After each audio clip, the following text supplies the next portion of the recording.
sir. We welcome you ringside. All right, keep busy out there. Well, they've been waiting for this moment, and now they get it. Round one underway.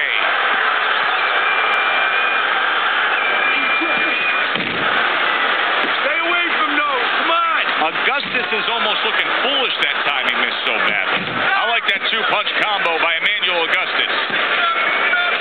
All right, let's set the table here for this Ricky Hatton fight, Teddy. What are your expectations? What I always expect with a Ricky Hatton fight. He's going to come put pressure on, and he's going to look to go downstairs. He's going to visit the basement a little bit, and then later on go up to the attic. On the inside.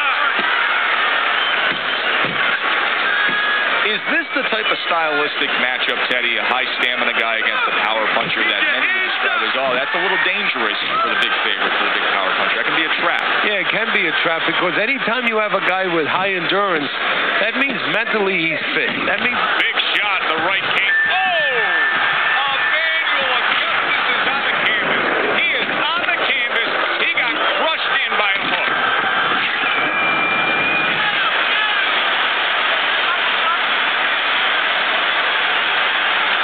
Down he goes, but he's going to continue on, beating the count.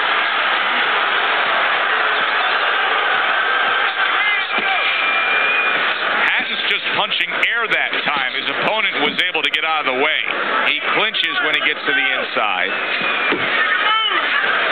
Hatton's right hand working well that time. He scored well. Move your head. Took a shot. Now he gives a left. Off to the side. A little swing and a miss going upstairs. Keep your back off the ropes. Augustus is right in the way of that hook to the head. Oh, that had to hurt. Hatton able to land a big shot.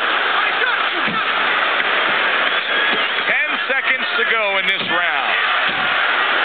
Hey, keep your hands up. End of the round. So he scores the knockdown and now heads back to his corner. Teddy, do you ever have to calm a guy down after he scored a knockdown? That's a really great point because a lot of times that can be the turning point, but not for your guy that scored the knockdown, for the other guy. Because sometimes when you score a knockdown, you start to think it's going to be an easy night, and you forget what you knew when you came in. That it wasn't going to be an easy night. You're going to have to bring all the tools out of the tool shed, and it's important to remember that.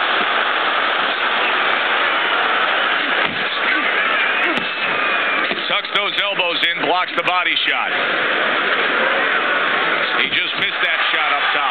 Augustus is trying to steady himself in this round after being knocked down in the previous round.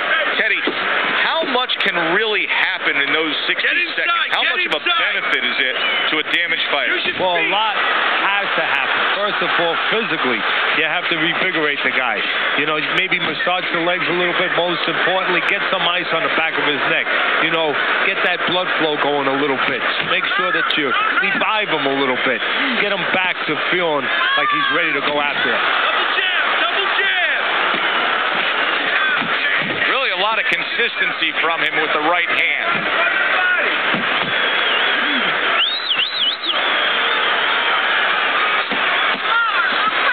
Ricky Hatton's well off the mark that time. Keep your head moving.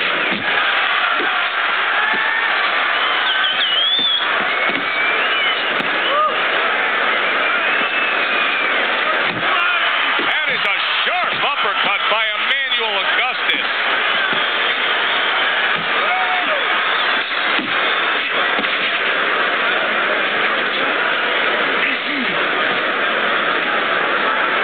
Boy, that'll put a smile on a trainer's face, landing a lush, strong hook by Emmanuel Augustus. And that's the end of round two. Augustus's corner better explain to him clearly why he lost that last round. His accuracy was way off. Well, if you're looking to find change on the beach, you go out there with a metal detector. Well, right now, we need a punch detector. He needs a punch detector. He needs a jab to find the mark. Scored well upstairs with the right hand. Left to the body. If there was a baseball umpire around, he'd call that a strikeout by Ricky Hatton.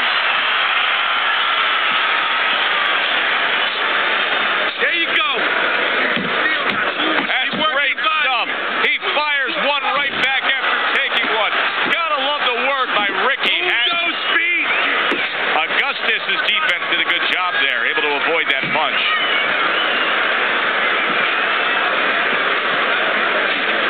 And coming upon the halfway mark of this 3-minute round.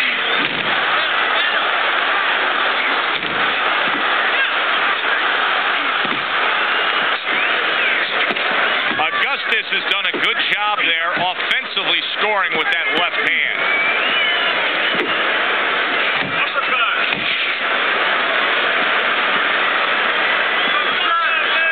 Nice block by Emmanuel Augustus.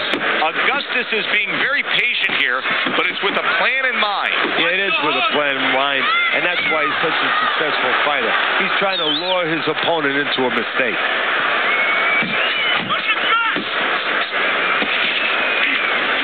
Too much too soon, and now because of that pace that he set, not enough.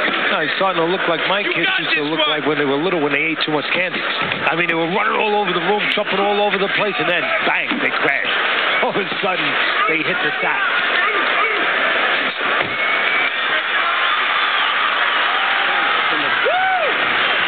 Up 3-zip on Teddy's scorecard as we begin round 4 here. But Teddy, having scored a knockdown, sometimes it can work against you. You don't want to become complacent. No, we've seen that many times where all of a sudden you think that the fight's over. Now all you have to do is go out there and just wait for him to raise your hand. That could be a door that could be left open for your opponent to come back.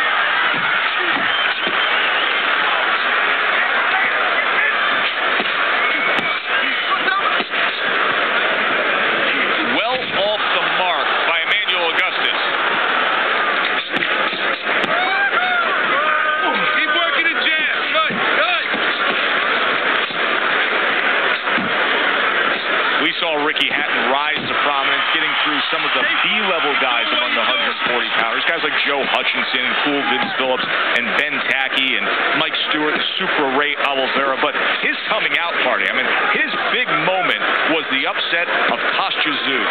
Yeah, you know, and it was an upset in a lot of dimensions. Not just that he won, he was the underdog going in there, even though it was on home turf, but a huge, huge upset that the way he won. Kostya basically gave up.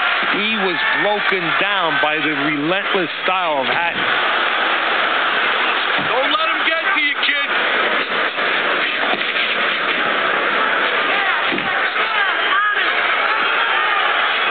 Good block by Emmanuel Augustus.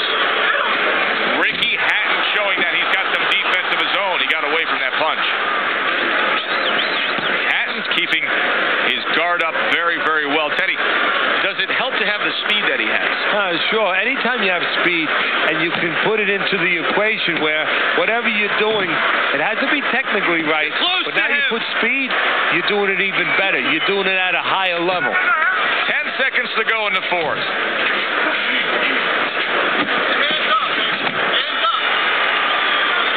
This round comes to an end.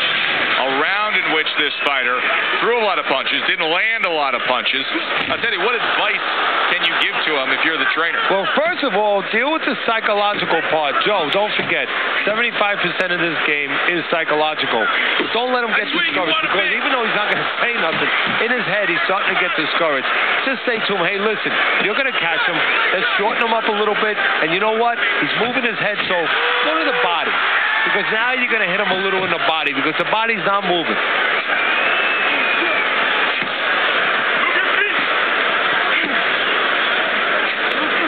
You see how quickly he pulls the trigger on the hook after that block? Augustus is making for a tough target there. He gets away from that punch.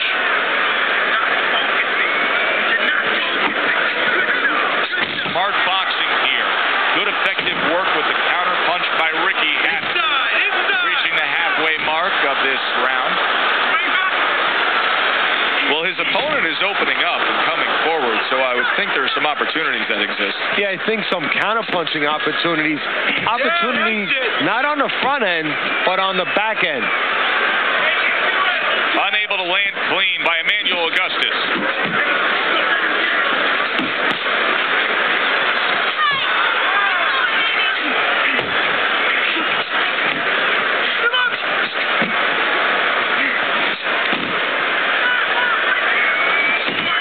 Work with the combination by Ricky Hatton.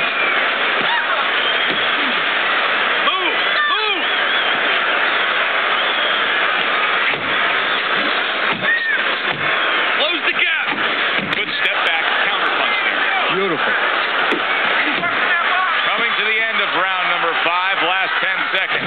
He got hit right there, but he also gave one. Solid effort by Augustus. Let's keep your hands. They are back to action here, but that action has only favored one man. Completely one-sided. Hard to see the scorecards coming into play here with how dominating he's been.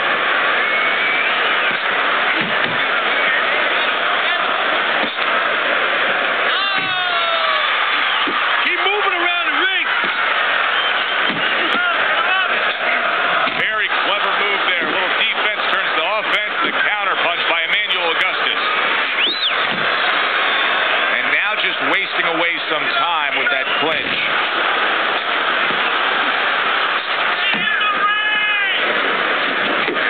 Not the most accurate uppercut you'll see. Ricky Hatton's really bringing a lot behind that uppercut. Teddy, how much of a factor is the lower body in landing that power shot? Well, it's everything, really. It's kind of like being a golf player where you get all your torque with that swing where you put your hips into it, so the hips are going into that punch, and he's really bringing that trunk right up into the punch. What